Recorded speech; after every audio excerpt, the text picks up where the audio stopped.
दोस्तों आज हम अदानी विल्मा लिमिटेड को डिस्कस करेंगे। अदानी विल्मा लिमिटेड के क्वार्टर 4 की डेट आ चुकी है, यानी रिजल्ट की अब संभावना जल्दी ही हमें सामने होगी। और रिजल्ट कैसा रहेगा, क्या पिछली बार के मुकाबले इस बार रिजल्ट और बेहतर होगा या फिर वापस गिरावट में वैसी संभावना बनेगी जो क्वार्टर 3 के पहले थी। तो कैसा रिजल्ट की संभावना बनेगी उसको जानने की कोशिश भी करेंगे। और क्या अदानी विल्मा लिमिटेड इस समय खरीदारी के लिए काफ़ी अच्छा लग रहा है, क्योंकि स्टॉक इस समय अपने ऊपर के लेवल से आधी कीमत में मिल रहा है। तो यहाँ पे उन बहुत सारी बातें हैं जो इसको डिस्कस करने की कोशिश करेंगे। अदानी पावर की बात करें तो यह कंपनी अपने पिछले रिजल्ट के मुकाबले क्या इस बार बेहतर रिजल्ट दे सकती है। सबसे जो बड़ी बात है कि अब जो अदानी पावर है उसकी 6 सब्सिडीज कंपनी का मर्जर हो चुका है। इससे कंपनी के कारोबार करने की जो तौर तरीके उसमें बदलाव हो चुका है, खर्च में कटौती हो चुकी है। तो ये जो निर्णय है ये काफ़ी फायदेमंद है। तो क्या इस बार क्वार्टर 4 बेहतर रह सकता है, उसको इस वीडियो के माध्यम से समझेंगे। यहाँ पे 3 बड़ी अपडेट निकल के आ रही है, उन अपडेट को भी डिस्कस करेंगे। यहाँ पे गौतम अदानी के भाई विनोद अदानी ने 3 कंपनियों से रिजाइन कर दिया है। क्या है मामला पूरा, उसको भी समझने की कोशिश करेंगे।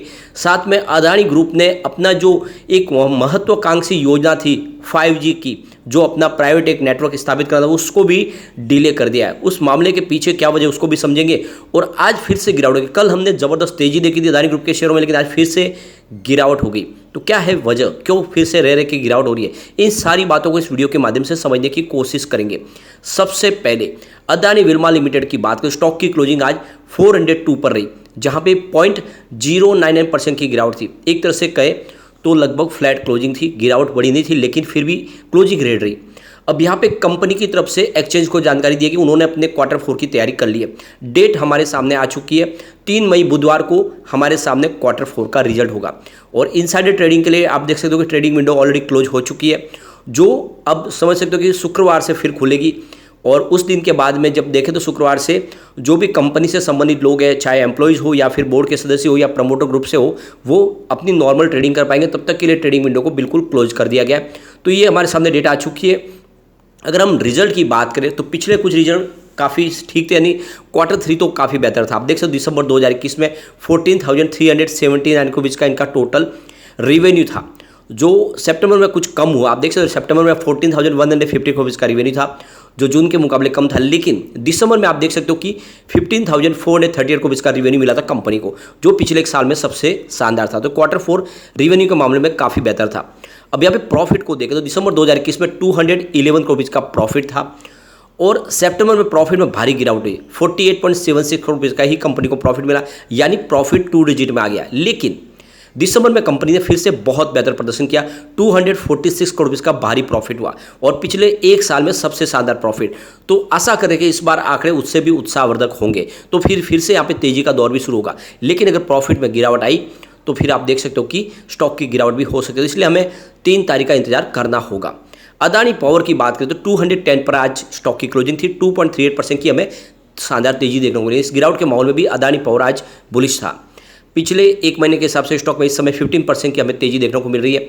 स्टॉक सबसे जो बड़ी बात है कि 200 के ऊपर फिर से चला गया है। अब यहाँ पे अगर हम सिर्फ 5 दिन की भी बात करें तो लगभग 12% की यहाँ पे तेजी देखने को मिल रही है।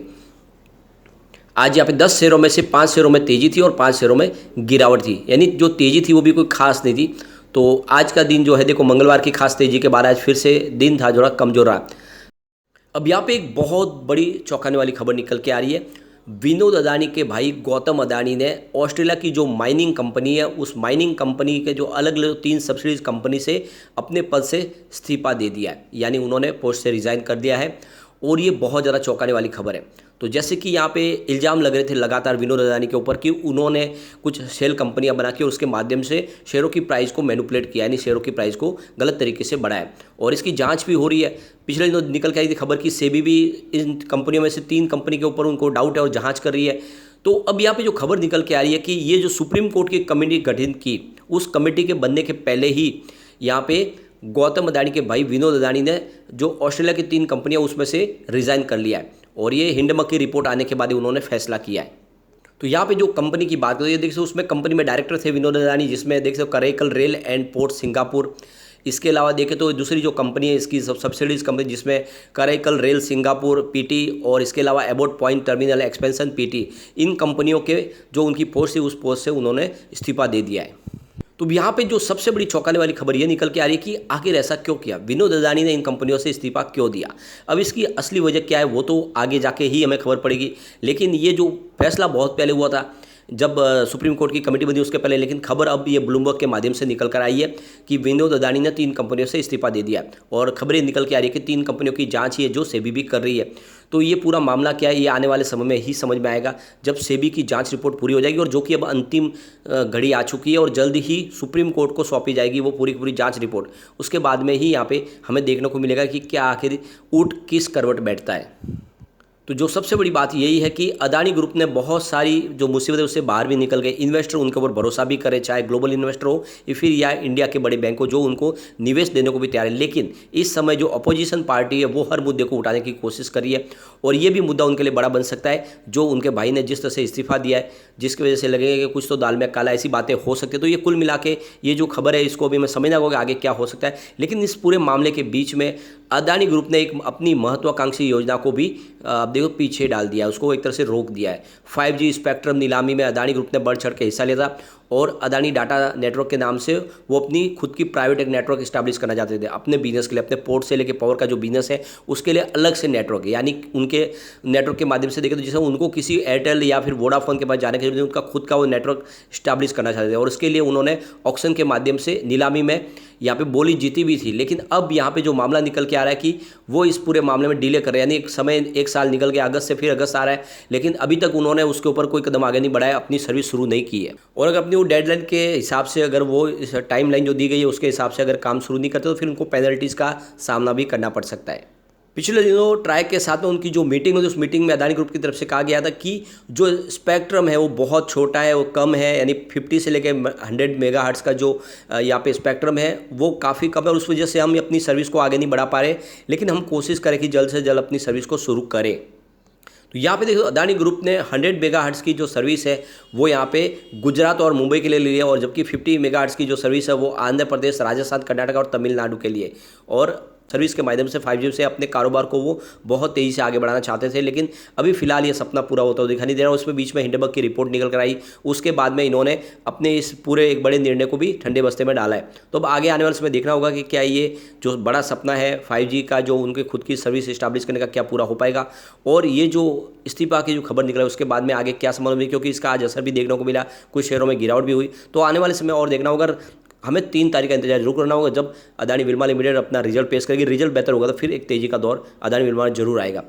तो यहाँ पे क्लियरली समझ में आ रहा है कि इस समय अदानी ग्रुप के शेयर सिर्फ खबरों के दम पे ही चल रहे हैं। अगर कोई पॉजिटिव न्यूज आती है तो तेजी बनती है, और जैसे कि कल हमने देखा था कि अदानी ग्रुप अपनी कुछ डेट सिक्योरिटीज को बाय बैक करने जा रहे हैं, और इस खबर के बाद पॉजिटिव माहौल बना। कल सभी शेयरों ने ज़बरदस्त तेजी भी बताई और 3 कंपनियों में अपर सर्किट भी लगे। पर जैसे ही आज खबर निकल कर आई कि विनोद अदानी ने 3 कंपनियों से इस्तीफा दे दिया है, इस खबर का निगेटिव इफेक्ट देखने को मिला, और आप देख सकते हो कि आज फिर से माहौल गिरावट का बन गया है। तो ये आप समझ सकते हो कि जब तक ये सारी की सारी बातें क्लियर ना हो जाए, एक क्लियर आप देख सकते हो कि अदानी ग्रुप को एक क्लीन चिट ना मिल जाए सुप्रीम कोर्ट से, तब तक ये पूरा का पूरा मामला है ये ऐसे ही अधर में लटका रहेगा। और इसीलिए जो सबसे बड़ी बात है कि जब तक सुप्रीम कोर्ट का फैसला ना आए तो इसमें आपको कोई नई पोजीशन अभी इस समय तो नहीं बनानी चाहिए, क्योंकि सुप्रीम कोर्ट से क्या फैसला आएगा किसी को नहीं पता। क्योंकि सेबी की तरफ से जो बातें निकल रही थी कि 3 कंपनियों की जांच भी हो रही है, उस जांच में क्या निकलेगा वो भी किसी को पता नहीं।